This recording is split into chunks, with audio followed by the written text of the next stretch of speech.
Senhor Luiz Inácio Lula da Silva, vou chamá-lo de ex-presidente. O senhor prefere como? Pode ser ex-presidente? Doutor, se puder falar um pouquinho mais alto, para mim seria bom. Tá. Posso chamá-lo de ex-presidente? Pode. Tá. Então o senhor sabe do que está sendo acusado nesse processo, Não. né? Não sabe? Não sei, gostaria de pedir se a senhora pudesse me explicar qual é a acusação. Tá.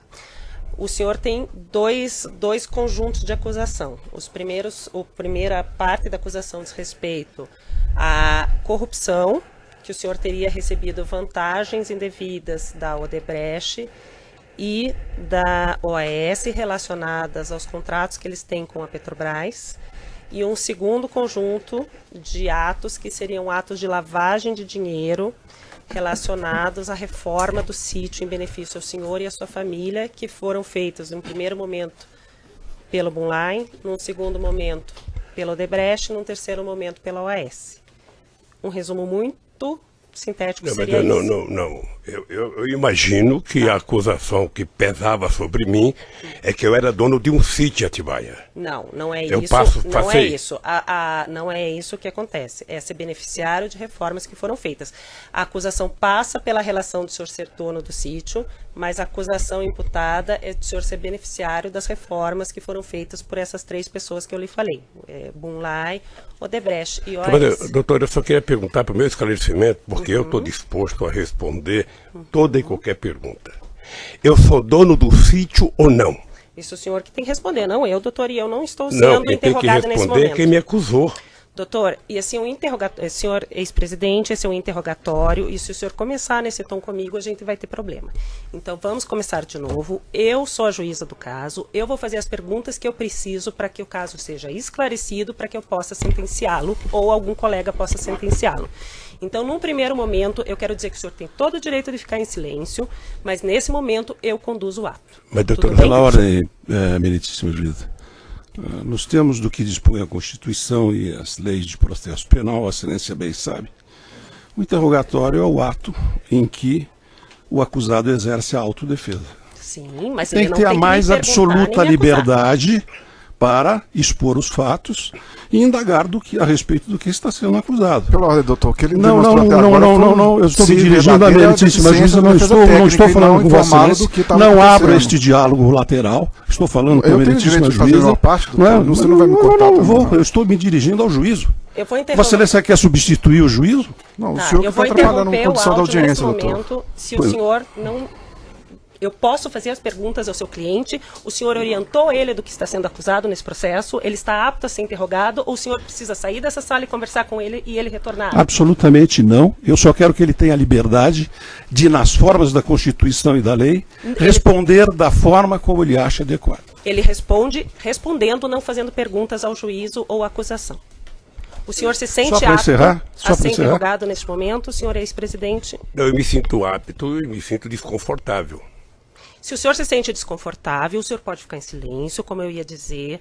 O silêncio do senhor não será usado em prejuízo à sua defesa. Se o senhor quiser responder as perguntas que primeiro eu vou lhe fazer, depois o órgão do Ministério Público e depois as defesas, o senhor pode responder. E quando é que eu posso falar, doutora? O senhor pode falar, o senhor pode responder quando eu perguntar, no começo. Mas pelo que eu sei, é meu tempo de falar. Não, é o tempo de responder as minhas perguntas. Eu não vou responder interrogatório nem questionamentos aqui. Está claro?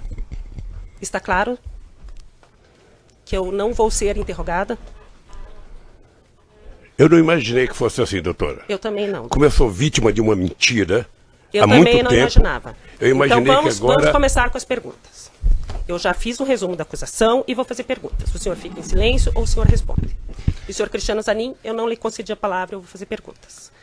Eu já lhe fiz o resumo do que o senhor está sendo acusado e agora quero lhe perguntar em que momento, primeiro momento que o senhor teve contato com esse sítio de Atibaia. Dia 15 de janeiro de 2011. Tá. O senhor teve contato com esse sítio de Atibaia no 15 de janeiro de 2011, como? Eu tinha deixado a presidência da República, eu estava de férias, e quando foi no dia 12 de janeiro, me falaram que o Jacob Itá tinha comprado um sítio, que se eu queria passar um final de semana lá. Eu subi do Guarujá no dia 15 e fui ao sítio do Jacobitá, que na verdade era do filho do Jacobitá. Tá. Foi-lhe informado por quem? O Jacote falou? A dona Marisa? Então, quem falou foi um filho meu por causa de uma briga minha com a dona Marisa. Tá. Daí o senhor foi nesse sítio com quem, nesse primeiro dia, 15 de Eu janeiro? fui com o meu pessoal da segurança. Tá. O com a senhor Marisa. e estava o E Fernando, com o a Marisa. Jacó. É. O senhor foi passar um final de semana. Eu não sei se foi no final de semana ou um domingo, não lembro bem. Tá. Quando o senhor chegou lá, o senhor soube que o sítio era do Jacó, já de cara, que era do Fernando? Soube Tá. que era... Segundo- Na verdade, eu soube que o Jacobitá tinha doado ao filho dele o dinheiro da poupança dele, o dinheiro sei lá de onde, ou seja, para que o filho pudesse adquirir o sítio. Tá. O senhor passou a frequentar o sítio a partir de então? Passei a frequentar o sítio em 2011, alguns finais de semana, junto com o Jacobitá, junto com o Fernando. Tá. Chegou um momento que o senhor chegou a ficar hospedado lá, porque quando houve a busca e apreensão foram encontrados vários objetos Aí pessoais do senhor e da eu dona... ficava hospedado de final de semana lá. Então, o senhor ia final de semana, mas com mais frequência a partir de um certo momento ou desde 2011? Eu não lembro. Eu acho que 2011 até 27 de outubro eu ia sempre com o Jacobitá, porque nós fazíamos lá, jogávamos buraco, jogávamos mexe-mexe, e o Jacó tinha na nossa companhia, sabe, naquele instante eu acho que era uma relação quase que de irmã. Porque eu conheci o Jacó desde 1975, nós fundamos o PT junto, fomos dirigentes sindical junto, fundamos a CUT junto, fizemos as greves juntos, fomos candidatos juntos, sabe? O Jacobitá, depois de um certo tempo, passou a ter em mim, sabe, quase que a única pessoa em que ele passava final de semana. É que a partir de um certo momento, pelo que consta dos autos e pelo que foi encontrado na busca e apreensão realizada no sítio, a família Bittar deixou de frequentar com tanta frequência, o senhor e a sua família começaram a frequentar mais. Isso chegou a acontecer? Veja, a família Bittar, o Fernando Bittar, em função de ter um filho de 12 anos que preferia ir para o shopping do que para o sítio, não ia, mas o Jacó ia constantemente para o sítio. E o problema do Jacó é que ele estava com mal de Parkinson e estava cada vez mais ficando com problema. Mas ele foi muito tempo. Frequentava junto com o senhor e com a quem dona deixou de Marisa. frequentar um pouco mais fui eu por causa do câncer. Depois do dia 27 de outubro, eu tive 2011, 2012, o tempo inteiro, menos possibilidade de ir, e às vezes ia e voltava no mesmo dia por causa da doença. Tá. E o Fernando falou até que o senhor ia na época do tratamento e ficava hospedado de vez em quando, né? Eu ia, mas não ia para dormir porque eu tinha problema de... Tá. De O senhor ia passar o debilidade dia. mesmo. Tá. E aí, depois de um tempo, quando foi feita a busca e apreensão, então o senhor disse que o Jacó ainda frequentava, o Fernando menos por causa do filho adolescente, mas o senhor que ocupava o quarto principal. Quando me dava, eu ocupava. Mas tinha os Isso objetos era uma- pessoais estavam Isso lá. era uma deferência que eu recebia tanto lá na chácara, quanto eu recebia no Palácio da Rainha da Inglaterra, no Palácio da Rainha da Suécia, em vários lugares que eu frequentei, inclusive no Kremlin, sabe? Eu tive o prazer de ser convidado a dormir no Kremlin. Eu não sei o que o Ministério Público viu de absurdo isso. Quando foi narrado aqui por várias testemunhas e por alguns réus, o senhor Fernando Bittar comprou o sítio, foi feito a escritura, ele e o Jonas Suassuna. O senhor sabia que foi feito uma escritura, eles negociaram, uma parte do terreno ficaria com o Jonas, outra parte com o senhor Fernando Bittar? Eu não tinha interesse e nem por que saber disso. Tá. O que eu sabia era que o terreno era um todo e que o Fernando Bittar não podia comprar todo o terreno, ele comprou uma parte e o Jonas Suassuna comprou a outra parte. É isso que eu sabia. Mas o senhor sabia quando? Quando que o senhor ficou sabendo disso? Depois de algum tempo que estava lá. O senhor já estava usando o sítio, já estava frequentando, quer dizer, o sítio? Já. Tá. O senhor soube que as primeiras reformas foram feitas no sítio uma parte pelo senhor Fernando para usar e outra parte a pedido da dona Marisa? Eu nunca... Veja, eu tenho muita dúvida se a dona Marisa pediu para fazer a reforma. Tenho muita dúvida. Como ela não está aqui para se explicar, eu fico com a minha dúvida. Eu, sinceramente... O senhor Bunlai e o senhor Aurélio, que foram ouvidos essa semana, relataram que eles foram junto com dona Marisa. Agora ficou fácil citar o nome da dona Marisa porque ela morreu. Tá. Então agora...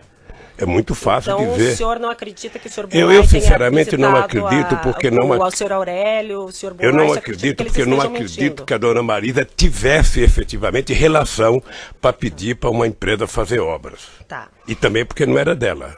Tá. Então o senhor acha que o senhor Bunlai, quando fala que foi fazer visita junto com a dona Marisa e com o senhor Aurélio, e o senhor Aurélio também confirma essa visita antes das reformas, o senhor acha que eles estão mentindo? Eu não estou dizendo que eles estão mentindo, eu estou dizendo que eu não acredito que a dona Marisa fosse pedir. Então por que ela teria ido visitar esse sítio com o Fernando, com o Bunlai e com o senhor sabe? Eu sei porque as pessoas, na verdade, quando compraram o sítio, tomaram uma decisão de que o Lula não poderia saber de nada, que o Lula era contra qualquer ideia, sabe, de comprar qualquer coisa pedindo para ele guardar arquivo, porque eu era contra. No meu mandato presidencial eu era contra. Primeiro discuti instituto, discuti acervo, antes que eu deixasse a presidenta da República no dia 31 de dezembro de 2010. Sabe? Então, os companheiros também não tinham que me dar explicação. Tá. Mas então, eles fizeram... O senhor não soube e duvida que a dona Marisa tenha falado com o senhor Bunlai pedindo para reformar alguma coisa no sítio? Eu sinceramente duvido. Tá. Eu sinceramente duvido.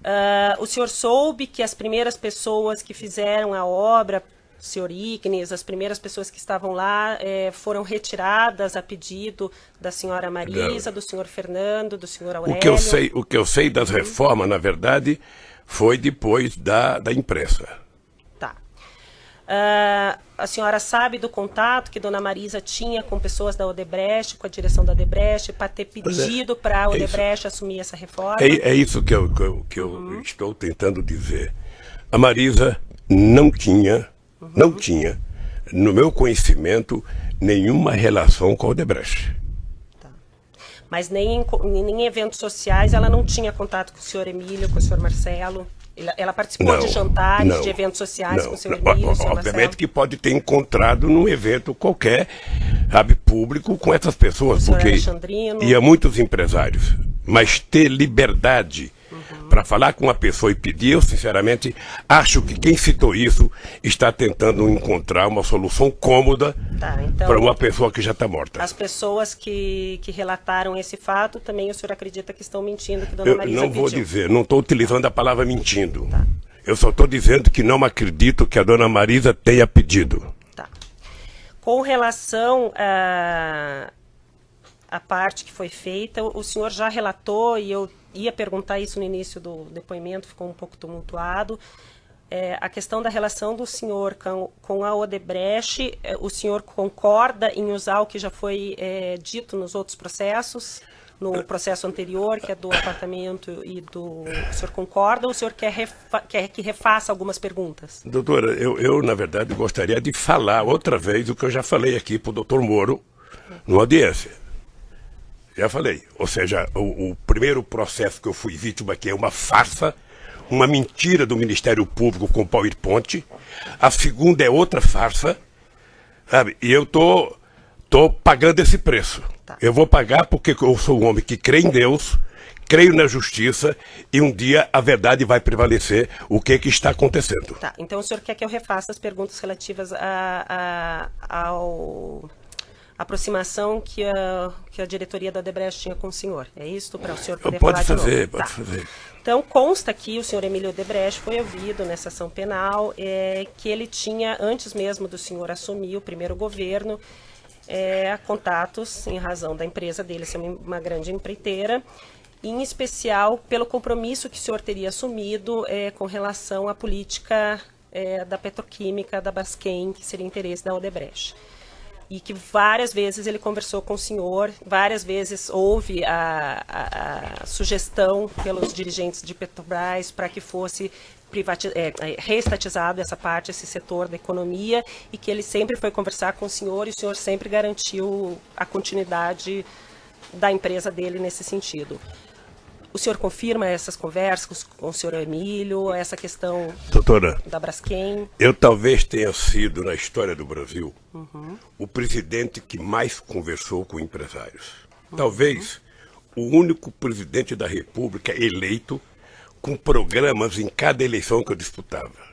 E esse programa de governo era feito ouvindo desde os mais simples trabalhadores aos mais importantes empresários, passando pela Febraban, representando o sistema financeiro, passando pelo sucro alcooleiro, passando pela indústria de óleo e gás. Eu, quando construía um programa de governo, eu construí um programa de governo para o Brasil e não para mim. E o Emílio Odebrecht e outros empresários participaram muito de discussão, sabe, sobre o futuro do Brasil, sobre a construção. E eu tinha um pensamento sobre a indústria petroquímica. Porque a Petrobras, diferentemente do que algumas pessoas falam, não é uma empresa estatal. A Petrobras é uma empresa, sabe, pública de economia mista, com ações na Bolsa de Nova York e com acionistas minoritários.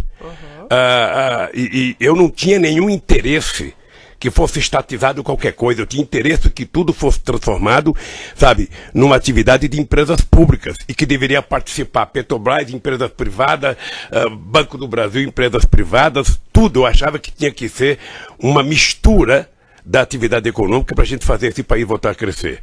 Mas como o ideal era tentar mostrar que a empresa Petrobras era pública e que o Lula mandava na Petrobras, sabe, se criou um monstrengo de dizer... Mas eu nem perguntei da Petrobras, eu perguntei especificamente das conversas que o senhor Emílio disse que teve com o senhor a respeito do medo que ele tinha que a petroquímica Braskem fosse estatizada. Eu tive com ele e com todos os empresários brasileiros, inclusive todos eles participavam do Fórum Econômico do Conselho Econômico e Social que eu criei, onde participavam os maiores empresários do Brasil, e nós discutíamos desde política tributária, a política social, a política de investimento, a política externa. Tá. Sim, é por isso que o meu governo passou a ser... conversou com o senhor Emílio algumas vezes sobre essa questão da Braskem ou não conversou? Não era da minha alçada conversar. Tá. Ou seja, qualquer assunto específico de conversa com quem quer que seja, ou a pessoa conversava com o ministro da área, ou a pessoa conversava com a empresa fins. Tá. Então o senhor não conversou e não garantiu nada ao senhor Emílio em nenhum momento? Veja, primeiro eu poderia garantir qual era a intenção do governo. A intenção do governo era ter o Brasil como um país, sabe, de uma indústria química poderosa. O Brasil é um país de 200 milhões de habitantes, o Brasil compra até bacia de lavar os pés, importa porque não tinha uma indústria química forte. Eu era favorável e defendia que o Brasil tivesse uma indústria petroquímica muito forte. E a Braskem... Eu só queria que o senhor respondesse sim, não. É porque não é só assim, doutora. Lamentavelmente não é só assim, sim ou não. A defesa gostaria de ter a palavra. Eu acabei de dizer que eu conversei muito com a Braskem. Mas especificamente sobre esse assunto, o senhor conversou ou não conversou? Devo ter conversado na discussão do programa do governo. E o senhor garantiu alguma posição para o senhor Emílio? É possível garantir. Tá. É possível garantir que o governo brasileiro ia ser um governo democrático, plural, e que as empresas iriam ter o direito de participar das coisas feitas no governo. Tá. Com relação aos diretores da Petrobras, já foi feita a pergunta, mas como o senhor quer de novo falar sobre o assunto, volto a perguntar. Qual a participação? O senhor escolheu os presidentes da Petrobras que foram presidentes durante os seus 2 mandatos? Essa é uma das grandes mentiras. Se o Ministério Público tivesse tido interesse, ele teria percebido que antes do Lula virar presidente da República, quem escolhia o diretor da Petrobras era exatamente o presidente da República do Brasil. E que para evitar que o Lula fizesse isso, aí já vem a maldade política, teve um decreto-lei estabelecido em 2002, sabe, tirando da presidenta da República o direito de indicar. Tá? Então, quem passou a ser o indicador era efetivamente o Conselho de Administração da Petrobras, que era plural, que tinha empresários privados, grandes, pequenos, sabe, médio, que tinha acionista minoritário. Qual era o papel do presidente da República? Eu não sei se as pessoas estão acompanhando a montagem do governo agora atual. Né? Quem é que está sendo colocado? Dá essa impressão de que não tem ninguém político. mas com raríssimas exceções, todo mundo ali é político. Então o que eu fazia? Eu fui eleito com uma base que me apoiou na campanha. Eu designei, sabe, o ministro-chefe da Casa Civil, que é o responsável por isso, particular com os líderes dos partidos que me apoiavam, a montagem do segundo escalão do governo, porque eu tinha indicado o primeiro escalão. Tá, no caso era o senhor José Dirceu. Como é que funciona? Como é que funciona? Se reúne as lideranças dos partidos, os líderes de cada bancada, sei lá se o presidente do partido, porque eu não participo, e eles indicam um nome para que o presidente da República coloque à disposição, primeiro do gabinete, manda para a Casa Civil, que vai para o gabinete institucional. O gabinete institucional faz uma investigação, sabe, se tem prontuário, se tem denúncia, se tem qualquer coisa que não signifique boa conduta. Quando isso chega, devolve-se à presidência da República, o presidente da República encaminha isso ao Conselho da Petrobras. E o Conselho da Petrobras é quem tem a autonomia e a autoridade, segundo o decreto, de indicar as pessoas. Quando as pessoas foram indicadas, eu disse no depoimento, não houve uma denúncia, sabe, nem da imprensa, nem da Polícia Federal, nem do Ministério Público, nem do Sindicato de Trabalhadores, nem dos funcionários, ou seja, eles foram aprovados, inclusive, em depoimento de pessoas do Conselho, por unanimidade. Tá. Então, o senhor fez indicações com base em orientações da base partidária que lhe dava sustento. Pela ordem, é isso? Excelência, pela ordem, não foi dito. Foi dito que a indicação era feita pelo Conselho. Foi isso que o depoente acabou de afirmar. Mas não foi a presidência que falou para o Conselho eu enviei o nome. Ele enviou um nome. Encaminhamento. A gente não fala.